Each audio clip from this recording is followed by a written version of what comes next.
Sekali lagi kita sambut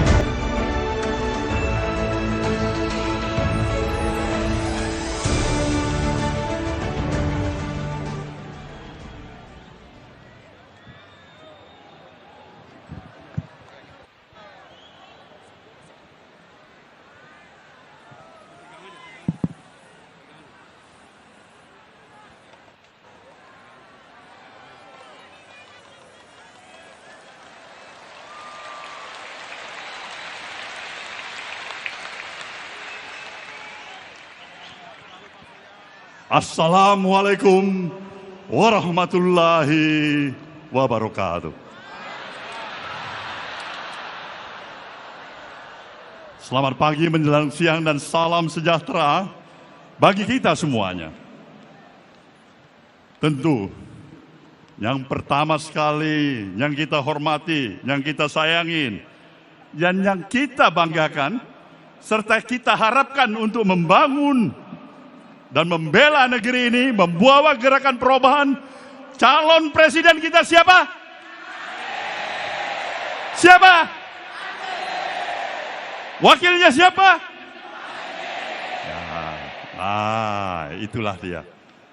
Anies Rashid Baswedan bersama Muhaimin Iskandar.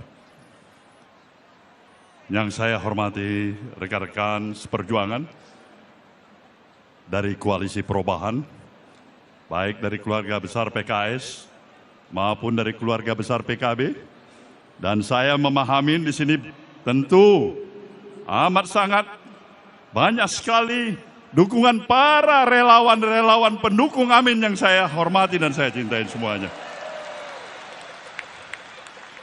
Hadirin dan hadirat yang saya cintai,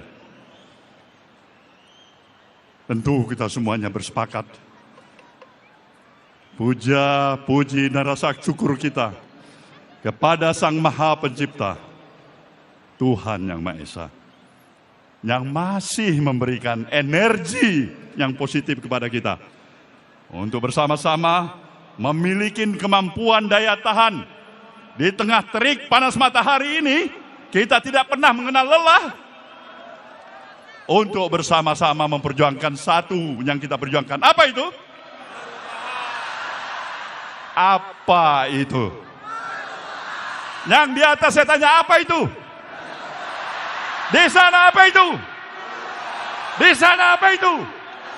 Perubahan dan perubahan itu, saudaraku semua. Memang pada dasarnya itulah yang kita harapkan. Karena kita memahami perjalanan kehidupan kebangsaan yang ada pada saat ini sedang mengalami tantangan yang cukup besar. Tantangan yang datang dari dalam maupun tantangan yang datang dari luar negeri. Kita mempunyai begitu banyak permasalahan dalam seluruh aspek kehidupan kita, berbangsa dan bernegara.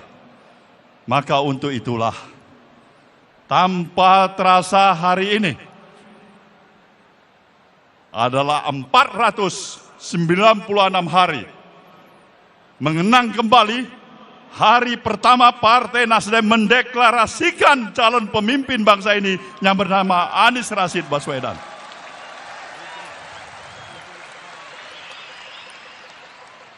Kita memang mencalonkan Anies Baswedan. Ketika ada pertanyaan kepada diri kita, kenapa? Karena sejujurnya kita memahami bahwasanya dalam menghadapi tantangan yang saya katakan tadi begitu besar, sekarang dan ke depan, maka kita membutuhkan pemimpin bangsa ini yang bisa memadukan kemampuan profesionalitasnya sekaligus moralitas dan etikanya. Sekali lagi saya katakan, kemampuan moralitasnya dan etika moralitasnya dengan profesionalitasnya yang sejalan, dan itu ada pada siapa? Pada siapa? Pada Anies Baswedan. Maka kepada dirinya lah kita berharap untuk membawa gerakan perubahan, mempercepat proses akselerasi pembangunan bangsa ini. Karena bangsa ini memang sedang jauh sudah tertinggal dibandingkan dengan kemajuan bangsa-bangsa lain. Kita memiliki karunia Allah Subhanahu wa taala. Posisi geografis kita yang luar biasa, demografis kita, sumber daya kekayaan alam kita. Maka pertanyaannya, kenapa tingkat kemajuan kita untuk mengantarkan rasa keadilan dan kesejahteraan masyarakat baru masih pada masukin tingkat seperti apa yang kita miliki hari ini? Jawabannya adalah sederhana, karena kita masih memerlukan lagi pemimpin yang lebih baik untuk memimpin negeri ini, saudaraku semuanya. Pemimpin yang lebih hebat lagi untuk membangun negeri ini semuanya. Inilah kenapa kita meletakkan pilihan kita kepada Anies Baswedan. Maka di dalam hal ini, saudaraku semuanya, kita tentu bisa bersama-sama memahami.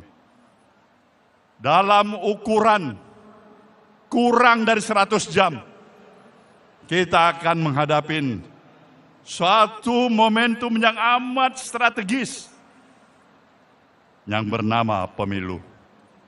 Pemilu adalah merupakan hak konstitusional, hak-hak politik dari seluruh warga negara. Kita berkewajiban untuk melaksanakan itu, mempergunakan hak-hak politik kita.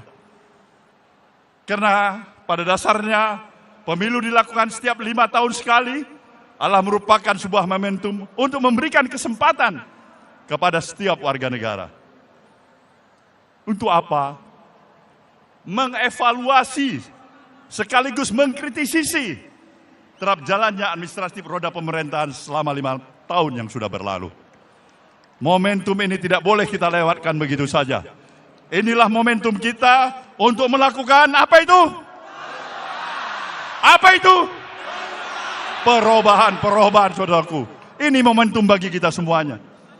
Maka saya berharap jangan pernah sedikit pun untuk tidak menjadikan peran arti keberadaan setiap diri kita berpartisipasi secara aktif pada tanggal 14 Februari yang akan datang. Kenapa? Karena inilah kesempatan kita. Kita memahami bahwasanya di dalam situasi yang seperti ini, tentu layak kita berharap pemilu demi pemilu yang telah kita lalui. Dan pada tanggal 14 Februari nanti adalah pemilu yang ke-13 kalinya kita akan laksanakan.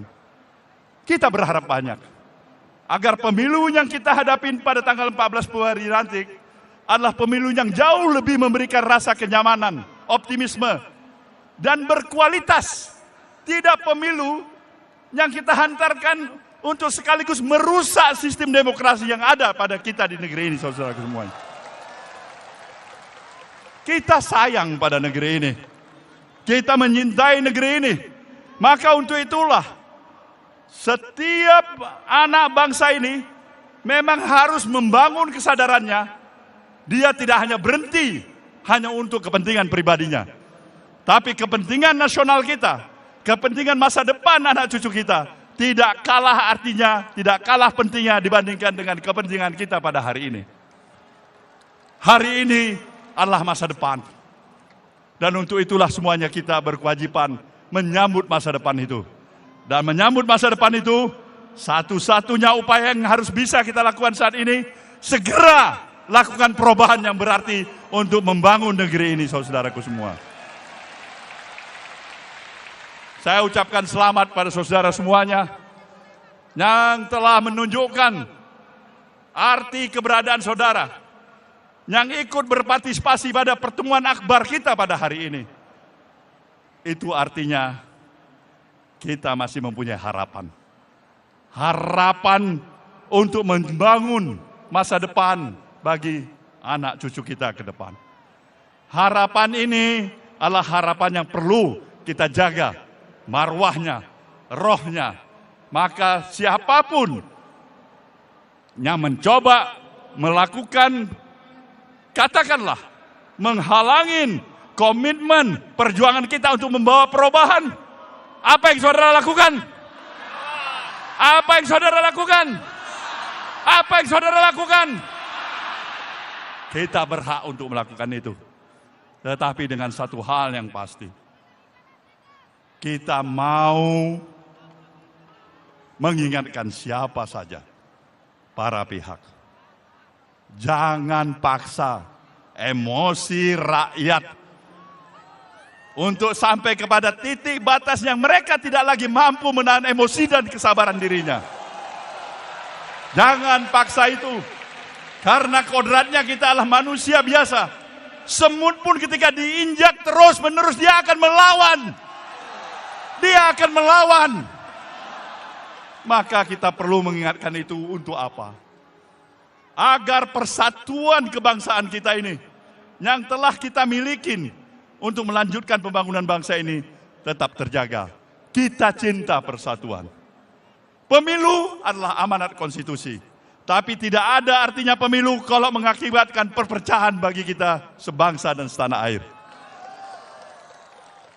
Inilah kewajiban kita untuk saling menjaga diri. Kita bersikap proaktif, kita percaya diri, insya Allah apa yang kita perjuangkan akan mendapatkan ridho dari Allah Subhanahu wa Ta'ala. Maka pepatahnya menyatakan, pulau Pandan jauh di tengah. Di balik pulau si angsa dua.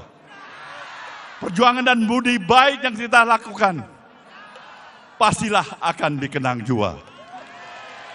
Selamat berjuang saudaraku semuanya.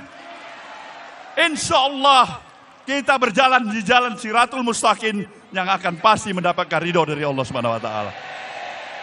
Terima kasih. Wabillahi taufiq wal hidayah. Wassalamualaikum warahmatullahi wabarakatuh.